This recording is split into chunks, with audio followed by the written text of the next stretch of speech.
Ladies and gentlemen, welcome back. I'm Rivington III. With me, as always, David Freak Turley here, still live from the Galen Center here at USC Stadium. And we're here to discuss a few of the matchups, and we're lucky enough to be joined by Solo Mid's very own AP carry, Reginald. Reginald, how you doing?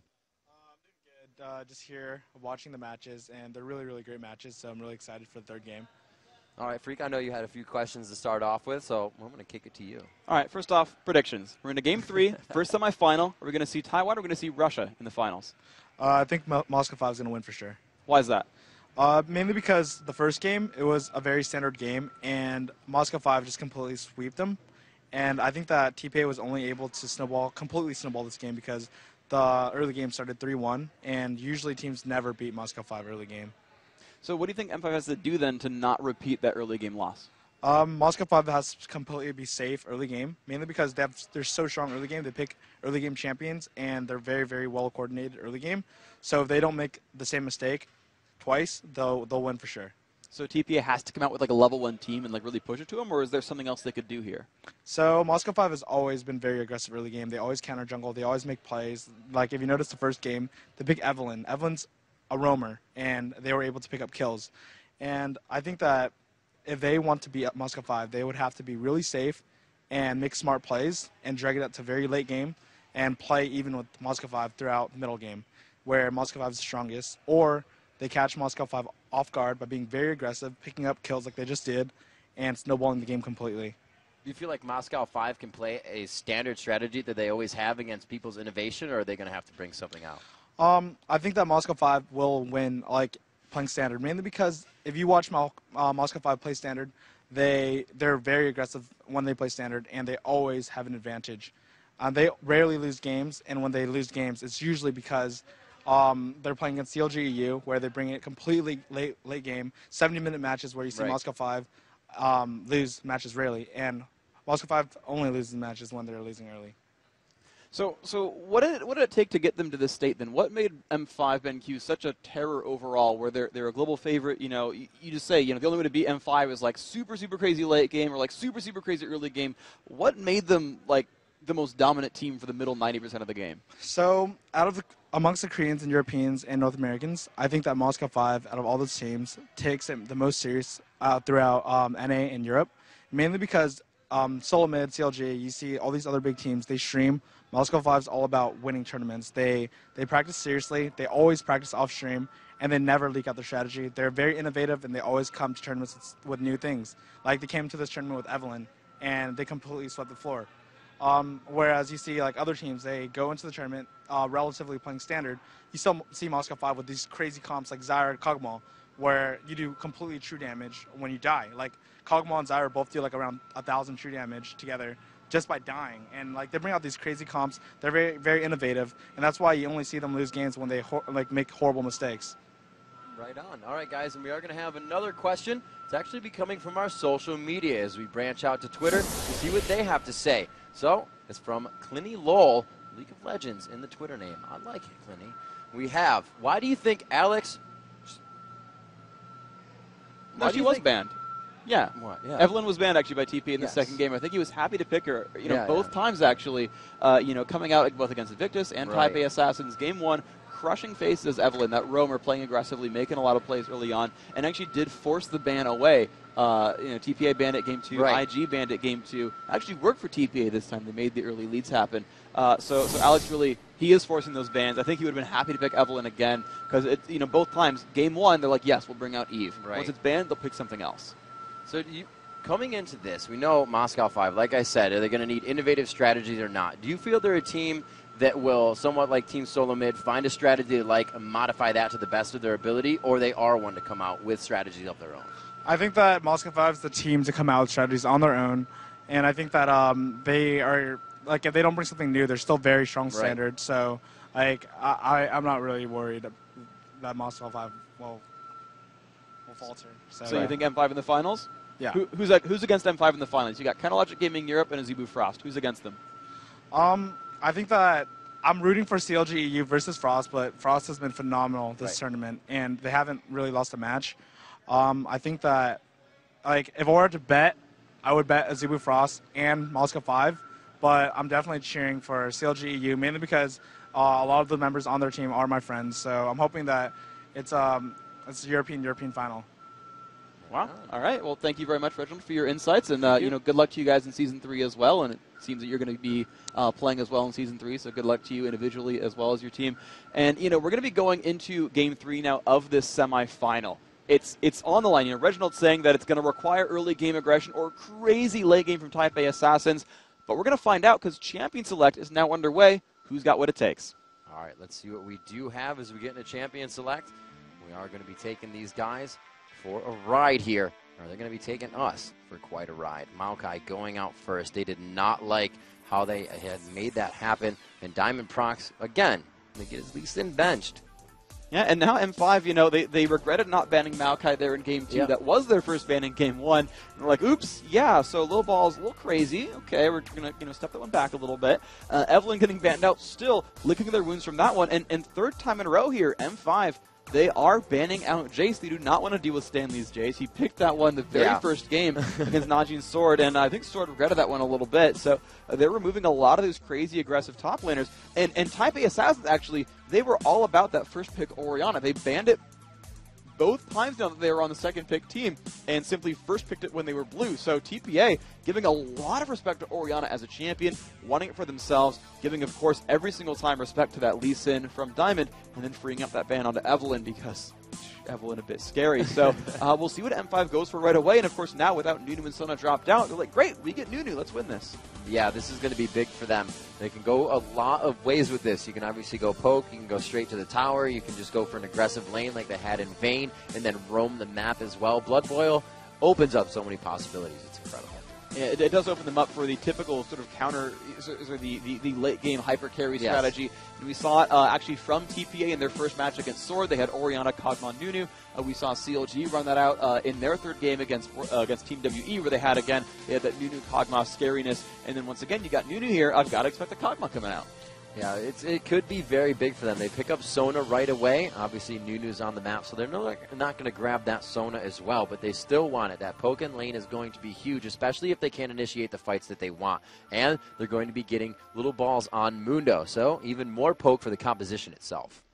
So right away, TPA is showing me that they want to play a counter strategy. They want to get some picks out. M5 has to pick an AD carry, their mid, or their top laner here. Okay, yeah, their jungler's in. Okay, their support is in. And they've finally shown, if this is the Kog'Maw pickup, it is going to be not only a crazy aggressive jungler who will make a lot of plays and often steal some buffs and steal some gold, but they've said, yes, Nunu Kog'Maw is our bottom lane. It's late game. It's scary. Come at me, bro. And honestly, with Sona in this mix, I think this is pretty okay for TPA, honestly, because I think Sona's a good matchup against Nunu because she can poke at him from out of Ice Blast range. If they do grab, and the insta-lock there on Ezreal, this is the lane I expected to see. Sona Ezreal is very long range. It's a lot of poke, and there is no sustain here for M5 BenQ. Nunu and Kog'Maw here are going to be kind of left to absorb damage and have very few openings to counterattack back. Even if they do counterattack, even with Blood Boil and Ice Blast, I still think Essence Flux wins that matchup, and that Sona Ezreal are still going to win a 2-on-2 fight. So it's going to be on the junglers here, because the general gameplay here, I expect TPA's dual lane, if they 2-on-2 at all, to win that matchup. On the flip side, though, if one jungler does better than the other, you'll see that matchup flip. As far as an equal trade goes, I'd like that for Type A Assassins. And this looks very similar to a prior strategy where they run Anivia with Mundo together. There is a lot of area control here. Yeah, they're just looking to completely disperse that fight. Anivia's ultimate, great at disengaging and make a team split, and then you lock them down with that Mundo and Ezreal as well. We have the Sona for disengage or engage if they want, but like you said, that lane matchup could favor the bottom for TPA. Do see that Genja waiting to pick here, as well as Gosu. They really only have that Nunu coming in for Gosu as well as Kog'Maw for Genja. So they're picking, obviously, for other champions on this. They're looking to counter somewhat here They have a little bit of time left, and what they're looking at is really to be able to dodge and get back into a fight. The reinitiation after the cooldowns have been wasted, really. Dodging that crescendo, getting out of range of BB, as he's just been amazing in his positioning this entire matchup.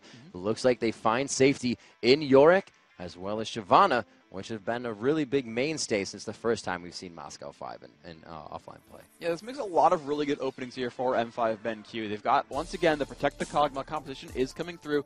They've grabbed Yorick to clone that and make him really, really powerful. TPA, again, actually running Needly as a counter lane here to Yorick, really wanting to shut him down. Now, I don't think she made any really major plays on Darien early on. They did keep him locked up in his lane. They kept him there. It kept getting him roaming because he had that triple kill in game 1 that really turned the game around.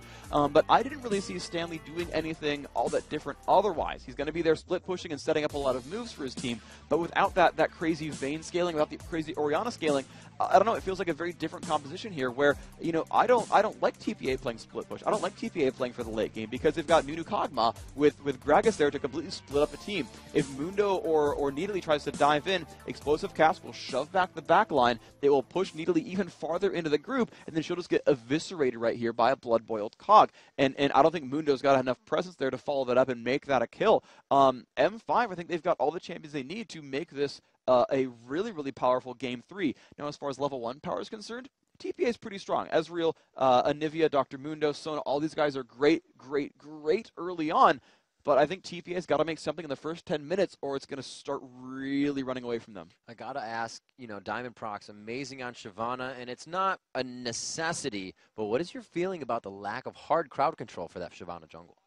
It's not too bad overall, and he's actually not even bringing exhaust in, so he's not looking for all that much gank power. And when you look at really his lanes, you don't really need to gank for Cog Nunu. I mean, they have some gank presence, they have slows, they have damage, but like, you don't really care. Gragas doesn't need ganks, he can just escape. You never really want to gank for a Yorick, because he doesn't contribute much to that gank either. They're looking at Diamond, I think, to just be hyper-aggressive and deny jungle. And the problem is, though, he's against Dr. Mundo, who's going to be really good in the jungle and get the farm anyway. You know, the Shyvana pick I don't love a whole lot. But you can at least use the Dragon's Descent to push back aggressors. They've got pushback from Gragas, pushback from Shyvana, and that might be all it's for. Is, you know, it's one of the jungles he's comfortable on. It's a fast clearer.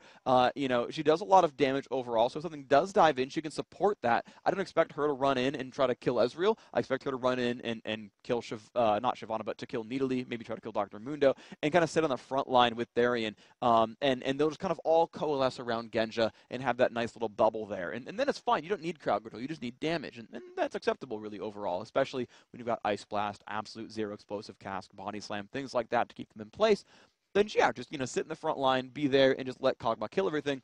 That's pretty reasonable. So I think that Diamond's going to kind of sit in the jungle a little bit more, farm more than you would normally see him on someone like Lee Sin or Xin Zhao, where he'll gank safe pretty game. Frequently. Yeah, he's going to be a little bit safe. You know, they're not looking for any crazy major moves early on because it burned them a little bit in the beginning where they you know, tried to stop the counter jungle. So I think it's a more reserved game from M5. And it's just like, Genja, just have a safe lane. I might even see M5 go for a lane swap just to give Genja free farm and to let him get to that late game.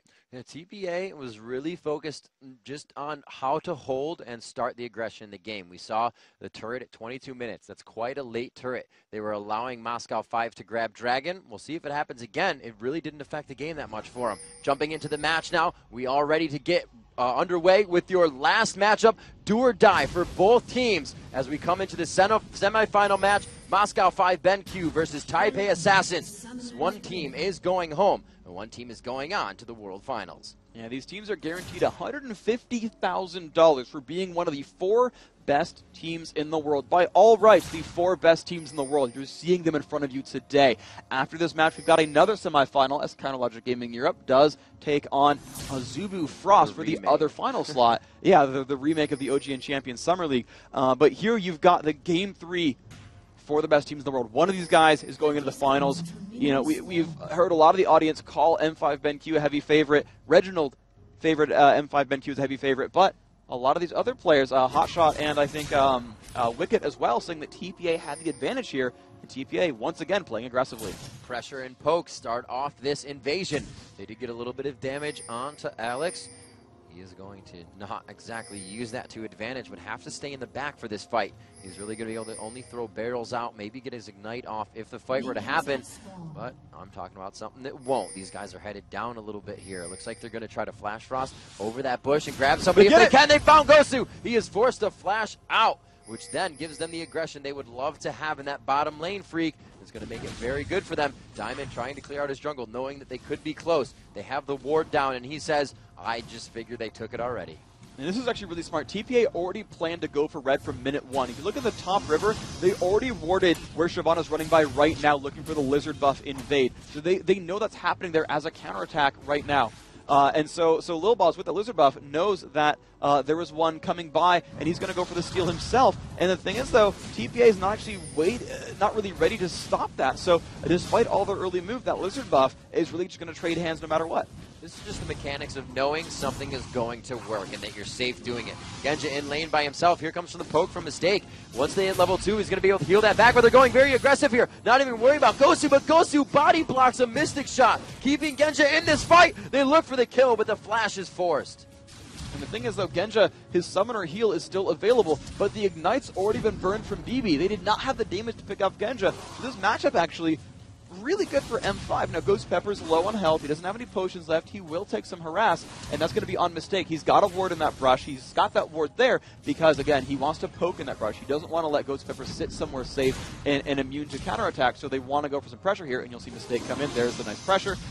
Lower the counterattack damage and just walk into the brush safe and sound. That's going to be nice. There's actually no wards here for Ghost Pepper. He opened with boots, which really hurt his lane control. This lane is going to be so hard for M5 because they've got no ward presence whatsoever. You're going to see so much poke come from TPA unless they make any major mistakes, and it'll be hard to capitalize because Ghost Pepper, his exhaust is down. There's not a lot of options here for M5 to counterattack. Oh, Diamond coming on the backside here. He gets the first bit of damage down. The Twin Bite hits. The Ignite is off. A beautiful Flash Frost from Anivia keeps them from following, and Low Balls will be forced back into his own jungle. He may be able to get some experience here, but you can see how Diamond Prox is using this to his advantage. He is just going through the jungle now, stealing what he can, knowing Little Balls cannot face him. This bottom lane pushing quite hard. Freak, you said it's going to be hard without wards, and even with the composition, Mistake wants to Q all day long. He's going to be doing damage to minions, and that wave is going to continue to push, making it even harder for them.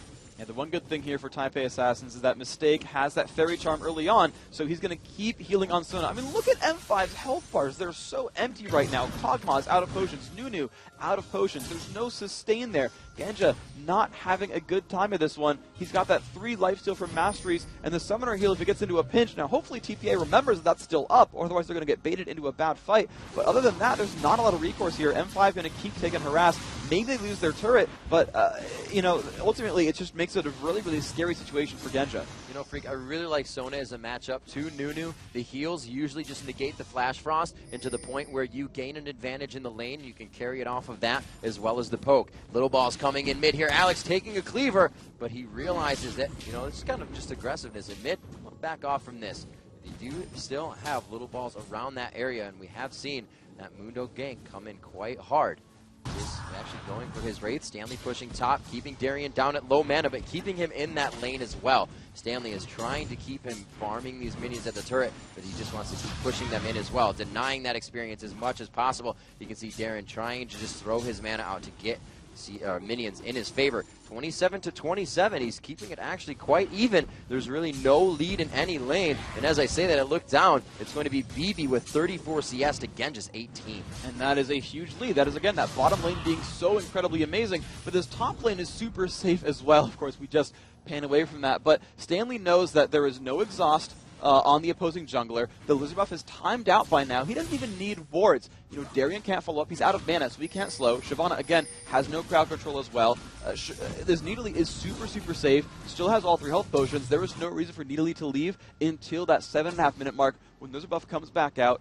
Darien finally recalled back and got some mana, but even still, there's not a lot of options here for M5 to stop Stanley. He will happily stay in this lane and happily keep pressuring. There is no way to stop him in this top lane. Both junglers feeling comfortable in the opposing enemy's jungle. We can see Mundo going down bottom as Diamond Prox smites away the big Wraith. He will be coming from behind. There is no ward here, and it looks like he will take a bit of damage. Goes for Gosu, though, and they're playing in a safe position. No real damage taken there. Alex pushing his lane into Anivia. Not exactly the best last hitter at the turret, but they are both level 6, so she's going to be able to clean up quite easily. His Toys more than happy to just auto-attack a siege there under his turret. 7 minutes into the game, no turrets, no kills. First blood still to come out. Somebody to get that gold lead. It is 7.5 thousand gold even right now. And they are just absolutely splitting this gold. The one thing that's going well for M5 BenQ is that their bottom lane is able to clear up the minion wave and then run to their jungle and pick up the double golems down there. They've done that at least once now. That helps them keep up in gold. It's about 65 gold every time you clear that wave out, and that does, scale up throughout the game. But it's the one thing that's going to keep Genja in this game, because this lane's still a bit of a mismatch, still very difficult for him. See Mundo again.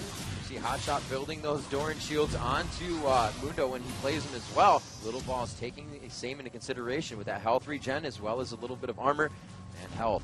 So we'll see him trying to really utilize that to get himself out in lane to be more aggressive. He's going to soak up some experience here in mid as Alex Ich goes back. Very well timed on the minion wave, crushing into the turret in middle. Aggression here up atop. Stanley just trying to throw down. You can see the damage trade completely in his favor this time. It's a different game. Darian did not have that swap lane to farm against, and that just the one player. So it's going to be a little bit different for him this game. We can see him falling behind.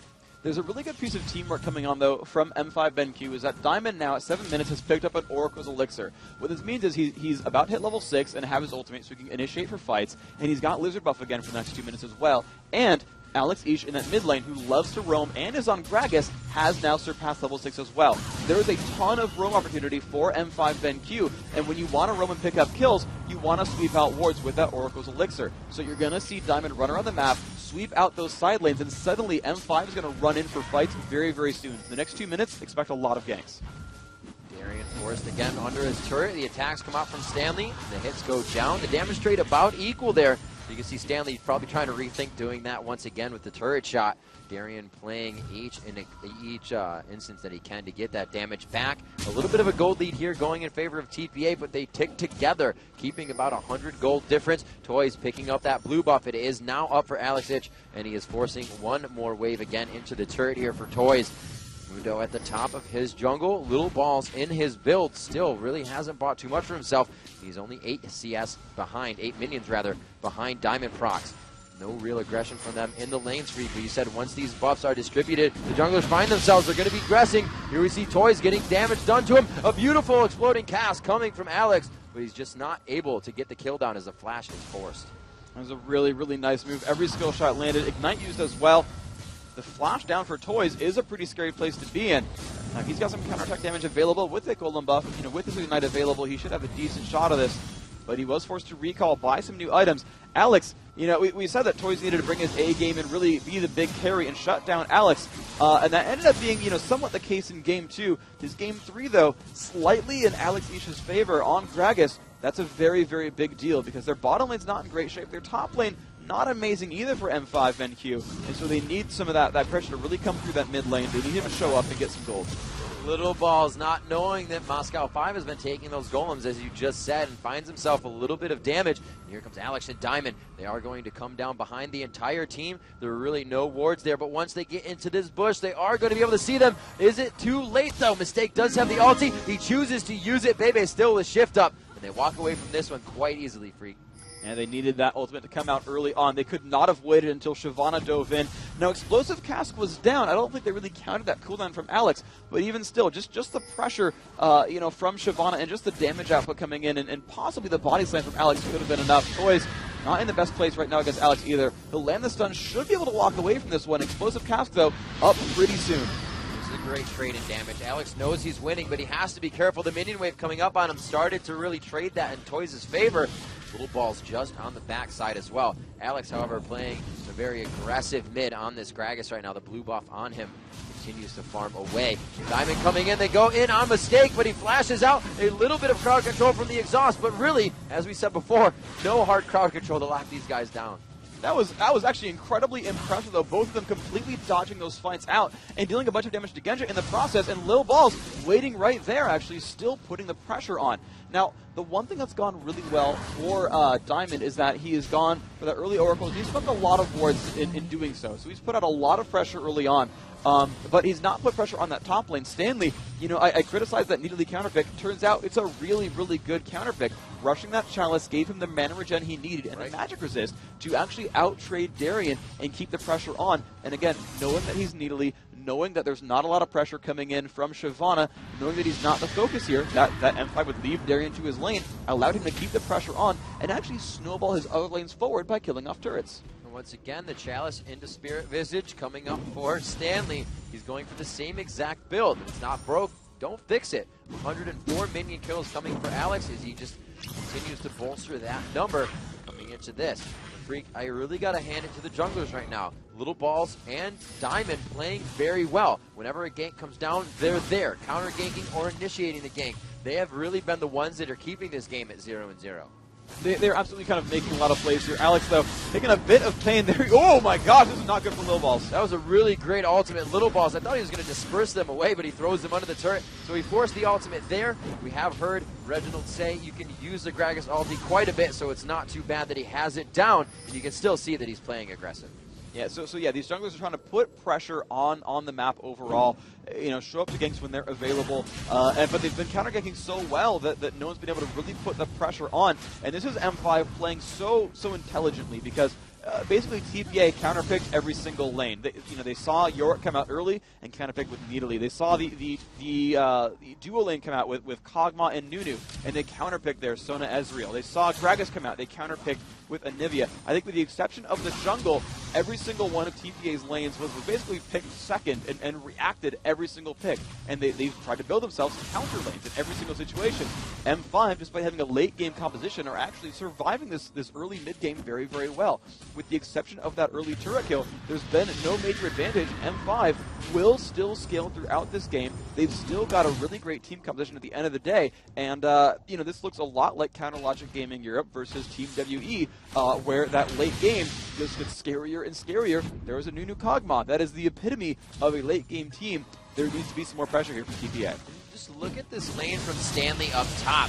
He has so much more confidence this game. I said if it's not broken, don't fix it. He plays Nidalee versus Yorick again. You can see him taking some damage here, trying to jump past, get some minions in his favor during this fight, but he's going to be forced out of this one. However, he took that turret down way earlier than last game, at least 10 minutes before that, knowing he would win his lane definitively, pushing Darien in. There's going to be a lot quicker roam now, a 2,000 gold lead coming from TPA, and they're going to be able to control the map just as they did last time. So that play from Stanley is just huge this game.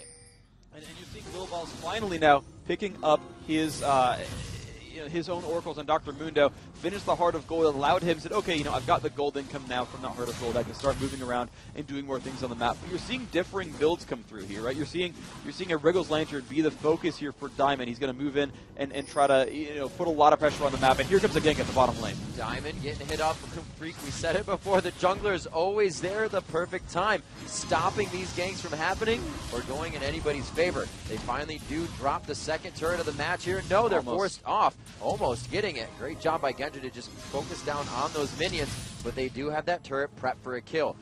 Alex Each looks like he's grabbing Wraiths and may head down for an assistance here, but they have to know that a lot of time has been taken, so what do they consider to be something that's worth their time right now? Genji's baiting out because he's got a bunch of teammates coming in. Darien flanking around the back. This is going to be bad. This is going to be big, and there is Darien. They did spend enough time down bottom taking out BB.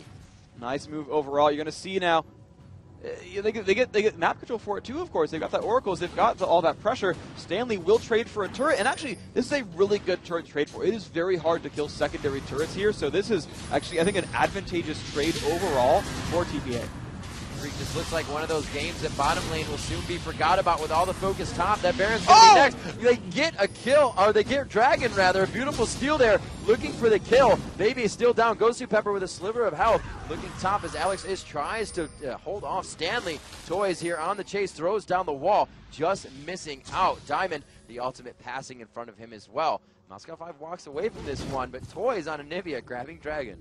This is actually really good. Stanley chasing this one down. Must force that flash. Alex just dodging those attacks. If any basic attack had landed, that Lucifer buff would have been enough to chase that one down. Alex was out of mana, and that's really the good really the great thing about Nidalee is she can fight tooth and nail for a while. Everyone can get low on health and low on mana, and then she's like, well, great, Cougar Form costs no mana. I'm going to assassinate you. Thank you very much. Really good situation there. And with that Dragon Steel in there as well, they've actually pushed themselves very, very far ahead. That's normally really the skill there for Diamond. And I think there was some coordination there, TPA saying, you know what? Yeah, our smite, we're not going to kill it, but Anivia can last hit it. We'll smite early and make that happen.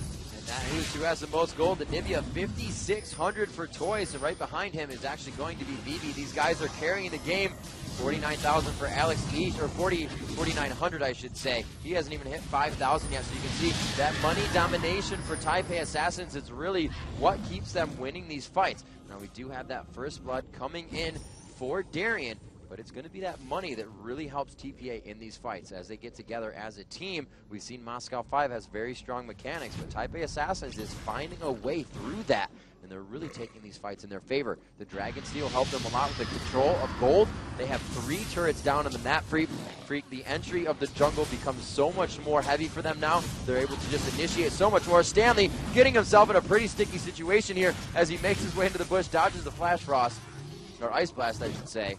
And they make it out for the teleport. So really, TPA just continuously pressuring the aggression until they find a fight they want. This is really exactly what is happening here, because M5, they know M5 does not want to fight yet. They know that they've, just like Reginald said, picked that early game dominant team, even though they didn't start out 3-1 like last time, but they're actually starting to win their lanes. You're seeing 156 to 120 at the top lane, 180 to 170, actually pretty much a wash in the middle, but the big difference is 150 to 110 at that bottom lane. You're seeing a Bloodthirster Phage versus just a Zeal among the AD carries, so you're absolutely seeing TPA with a big advantage early on.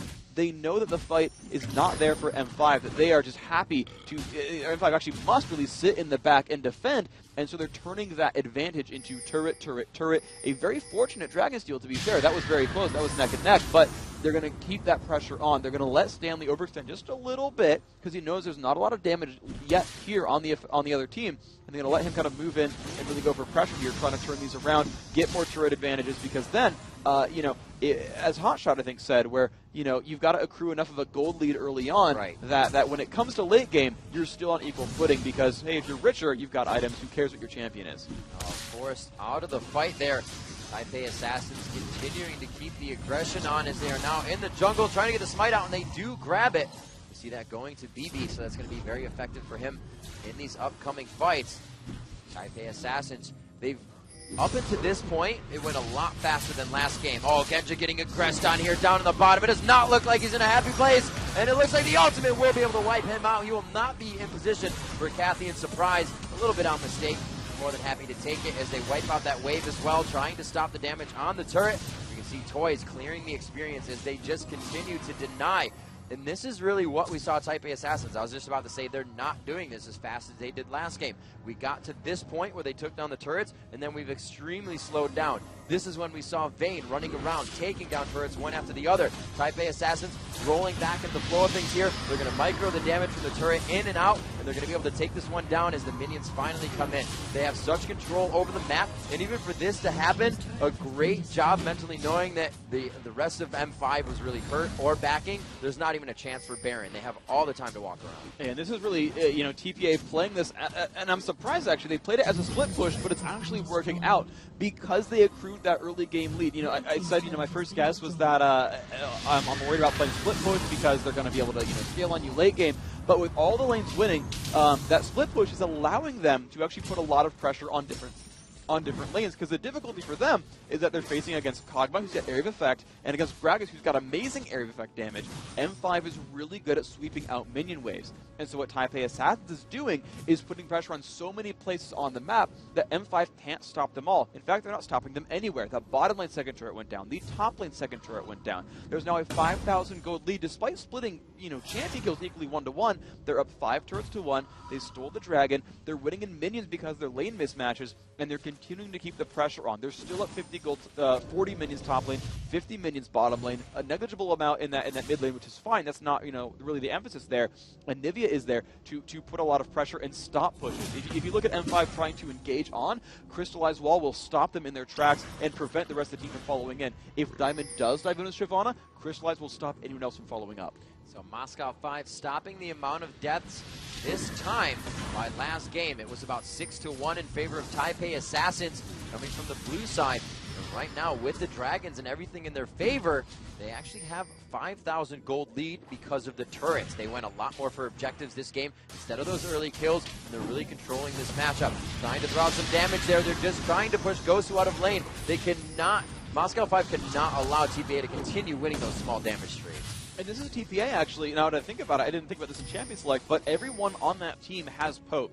Sona, not the longest range overall, but you've got Nidalee, you've got Dr. Mooney, you've got Anivia, you've got Ezreal. All of them can deal damage 1,000 range away on the opposition. And as soon as M5 picked up that new first pick, they knew there is no healer on this roster. Not a single person, except for Yorick, and a little bit of Gragas as well, can really replenish their health bars easily. And oh, look at that, we're Crystallize blocking out Darien, forcing him to flash away. That is a loss right there. See, he's still trying to focus. He is not happy about what happened in that situation. They pushed him out of the fight. Ultimates used on both sides. Looks like they're forced out of this one. The teleport coming in from Nidalee, but it is stopped as well. So he's going to stay bottom lane and harass Genja. So Stanley now versus Genja in that bottom lane as the rest of his team begins to push here. He's going to be able to get some good damage. No, he hit actually Genja with something there. Took a little turret dagger, was forced to walk back. But if his team can keep them up top, no, they can't. They've allowed him towards the bottom. Stanley now forced to fend for himself, flashing over the wall. If he can hit that bush, he's pretty much out of here and gone. His team will be able to help him. And we can see the pressure he's able to push. Just Stanley is dictating where Moscow 5 needs to be. And look at Poison's build. It's really interesting. He rushed to Fiend's Unholy Grail, but then immediately jumped onto Banshee's Veil, knowing that TPA's strength, again, is a long-range poke team. Now that they've sieged a lot of turrets, now that they've built themselves a 5,000 gold lead, this actually looks a lot like a Zubu Frost versus TSM Game 1, where their team is so long-range, and M5 has to have a really kind of unfortunate engagement, a very difficult engagement to push themselves in. And the best way to do that is explosive cast, pushing toys out of position, and just making an omelet out of Anivia. By getting that Banshee's Veil, there's no easy way, as long as he's able to dodge abilities, there's no easy way for them to actually, get her out of position. The explosive cast will get blocked by Banshees. If he's watchful, he can dodge the artillery shots from Kog'Maw and never get that Banshee's pop. There's no really other way for him to easily break that Banshees. And so if Toys is on his A game, he's watchful and making sure he's paying attention, he should never get chunked out and never get out of position, and he will continue to be that crazy long-range threat that doesn't allow anything to happen to his teammates. So both teams have considerably slowed down now. It's still 1-1. There's a lot of caution being played here throughout this semifinal matchup, as it is do or die for League of Legends Season 2. These teams trying to get themselves a ticket here to the World Finals to vie for that $2 million prize pool. At 24 minutes into the game, TPA has a slight gold lead, but at the 1-1 on kills, these team fights really have not had true definition in them. Both teams have kind of been spread out during the fights. We've had somebody pushing bottom. Genji wasn't the last one with Stanley, and then they were forced to go bottom. We see how tanky Stanley is, though. Darien played a huge role in the first game where we saw him get Triforce Guardian Angels. They're not up to that point yet, so they can't be that tanky front line that they are required. The crowd control will not lock people in there for them. And Freak, like you said, the poke strat from Taipei Assassins has obviously just crushed down the turrets of Moscow 5. They're now forced to defend this, really putting vision in their own jungle, trying to defend and catch somebody off guard on a team that is very, very mobile. And what TPA is going for now is they realize that these turrets are much harder to kill. It's very difficult to go for an inhibitor turret. Their split push got the pressure and killed the top and bottom middle turrets there. Let's go down to the inhibitors there. This mid lane is the only easily accessed turret left, but like we just talked about, M5's lineup specifically with Kog'Maw and Gragas are very good at stopping pushes. So M5 are looking to sweep wards, or not M5 rather, but TPA are looking to sweep wards and bait M5 into an unfavorable battle. The entire area from blue team into Baron is just filled with amazing places for Anivia walls. If you go from the Golem area, there's just like a really tiny choke point that even level 1 Crystallize would block out. You go from the other entrance near the brush, again, Crystallize will block that out as well without much effort. If you ever see TPA go for a Baron attempt, expect to see Toys in one of these brushes, once he gets Golem buff, expect to see him in one of those brushes near that Baron pit, but not actually fighting Baron too much himself, ready to Crystallize and block off M5 when they go in. Now he might block off all 5 if they think they can kill Baron in time and just simply pick up the kill, or they'll wait for someone to cross, wall off the rest of the team, and then jump in onto that teammate. The problem is, if they wall off one person like Diamond or Darien, Darien's 5's about to come up. Diamond, of course, is Shyvana, can ult back over or flash back over. Alex can body slam or flash. And again, everyone at M5 has flash. So I would not expect TPA to try to wall off one member, go for a kill, because it means, they'll have to turn around, Baron will get some health back, they'll just flash back over, Criticize will be on cooldown, and then M5 can go back into the fight. So what they want to do is finally clear out enough wards that M5 has to guess when they go for Baron. And when they guess, they need to get to the point where they see someone at the bottom lane, like Genja's trying to farm at the bottom, or Stanley split pushes, forces Genja to defend, and then teleports to his team. Once they've blinded all the ward vision, and once they've done that with their Oracle sweeps and started out Baron, they can deal a whole bunch of damage, they can pick that out, and just crush it down really fast, and Mundo, Needly, and Ezreal are really good at that. And then they can kind of go together, wall off the engagement, pick up Baron, and then siege again from there. With Baron buff, it's very easy to siege. As they are going for it, I feel that some of Moscow 5's points of victory are now being nullified as everybody on TPA is acting as the carry. Very nice barrel coming in from Alex. A lot of damage being taken off there, and that is something that is considerable in a fight, especially on BB. If you can separate him from Mistake, there is not much peel that will stop the fight from happening. Stanley off on the side, but can get to the fight very quickly. True Shot Barrage going out. Looks like the blue buff actually goes to Toys on that one. Again, stealing a buff for himself. Actually stole Dragon last time. The initiation goes down. This is the damage that they needed. They are able to get a good amount down. They do drop 1 for 1 right now. BB finds himself on the ground. The focus on Stanley, but it is the escape artist Nidalee to flash out alive, and they're only able to grab 2 for Gosu. A huge fight for Moscow 5. And that was an unfortunate initiation. TPA burned all of their cooldowns on Ngozi Pepper, but they were all grouped together. They were just touching each other, holding hands, and getting just crushed down by Absolute Zero, getting crushed down by Shyvana's initiation, and the barrels coming out from Alex Itch. That was the exact fight they needed, killing out that AD carry. M5 now has map control, and they're going to immediately jump for the biggest thing they can. They've got to risk it here. They're going for Baron. They put Genja in the right spot. If they did not have him for this, they would not be attempting Baron. But good pressure now coming in from Stanley. They have a Nivea on the right side, and that just spells too much burst damage for them. They back off. And that's just so unfortunate. And that and part of that is TPA putting so much pressure on the map that look at the top wave. The top wave is so shoved down. M5 could not counterattack and go for like a top lane turret. Dragon was dead. That bottom lane maybe had enough pressure to push for that, but the problem is they can't go bottom lane because it enables Baron to TPA. So TPA, because of how much pressure they put throughout this map, they've only allowed Baron as like the only counterattack option for M5. As long as that top lane is pushed down, M5 can win fights for days and never capitalize with any kind of major objective. And that means that a team fight is only worth 450 gold per champion. It's not worth more than that. And that actually allows TPA to kind of hold on to this gold lead longer, even if they misstep. Really just super safe play around Baron. You see Stanley putting down the bushwhacks, acting as semi-wards. Obviously the team has to walk through them. They start to clear out the Baron pit, and they go to force the fight again. They may have waited a little too long as they were pushing away Moscow 5 there during that portion of time when they were back to base. There it is, the crescendo going off, missing the entire team. Stanley all by himself, forcing Gosu out of the fight. He won't even be assisted. And it is going to be huge damage onto Toys. Diamond now forced out. You can see the area of effect coming from that Anivia ultimate has completely spread out Moscow 5's team. They're all forced to get kills now. The mobility of this team, however, allows them to catch up in these ganks. You can see just how spread out. Genja had to go to the left. We saw them going to the right. Gosu Pepper did go down in that fight as Stanley just had his way with that freak. TPA dictated that fight from the second one. And a lot of that was really the Harrier Stanley on Needly completely splitting up that roster, and it looked so much like that prior fight where TPA got jumped on, and it was just like, oh, this is scary. Toys got jumped. Oh my gosh, everyone's just like gonna lose their cooldowns and get dropped out.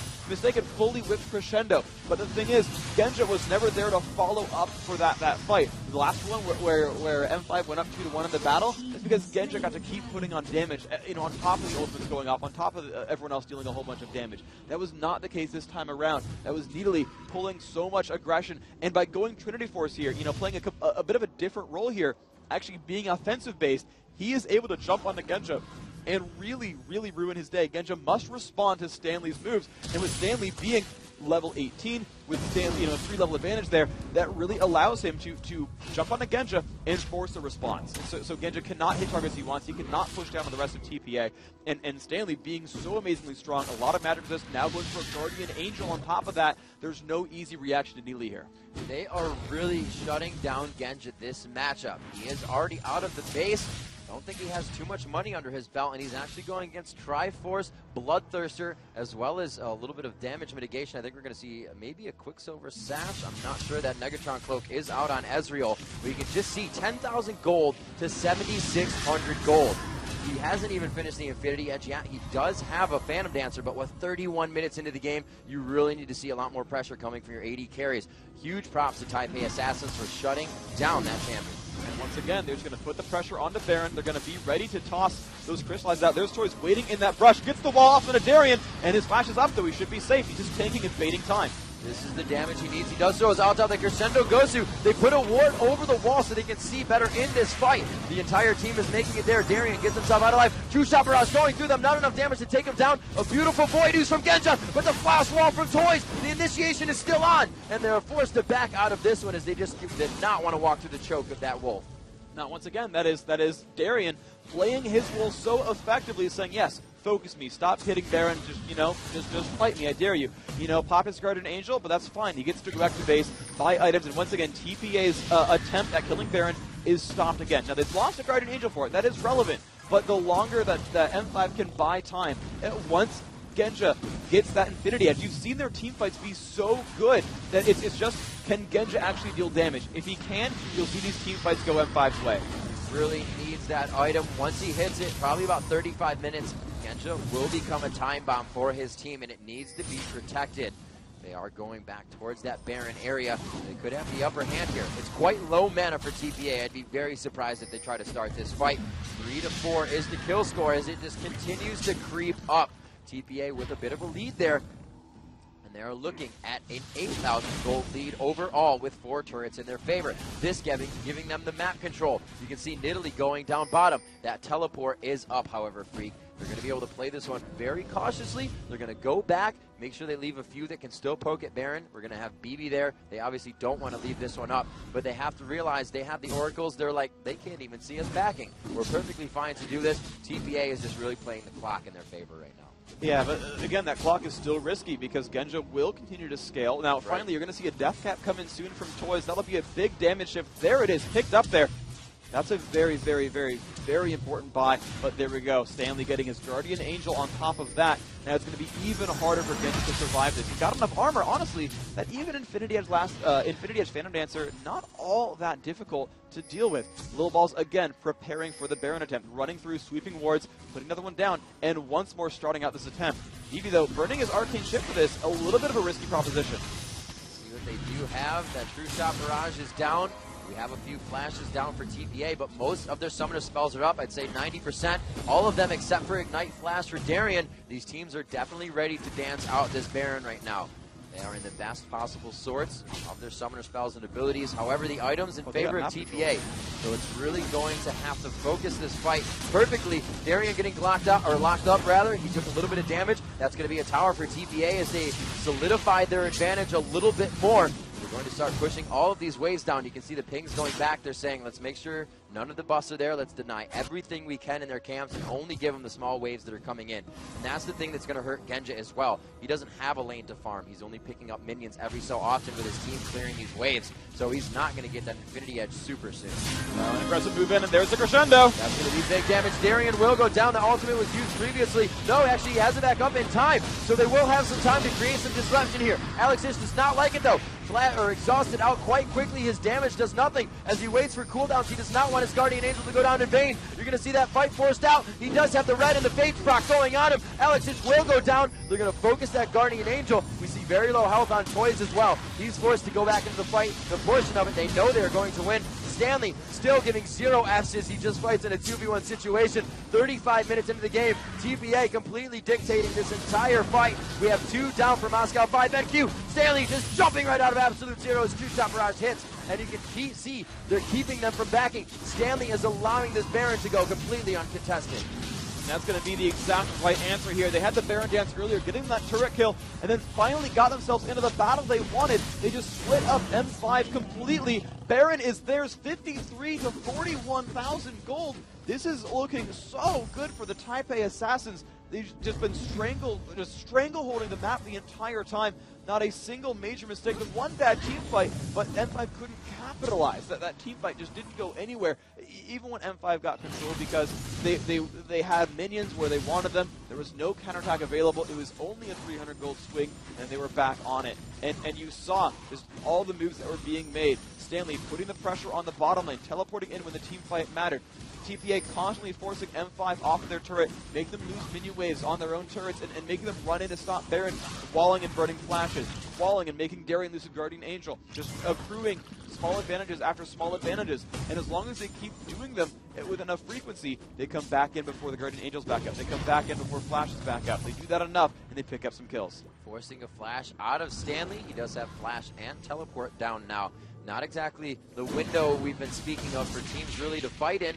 They do have to get that Infinity Edge. Finally now onto Genja. 36 minutes in. Genja very pushed back throughout this entire game. Has done well for himself. However, he's only going to be about, he's just 60 minions down on BB. BB's had free reign over the map, and like I said, with the lanes being pushed, they don't have much to farm singly, so Genja's been forced to find what he can in and out of Gragas barrels from Alex Hitch. And that's really not trying to hurt each other, really doing that on purpose,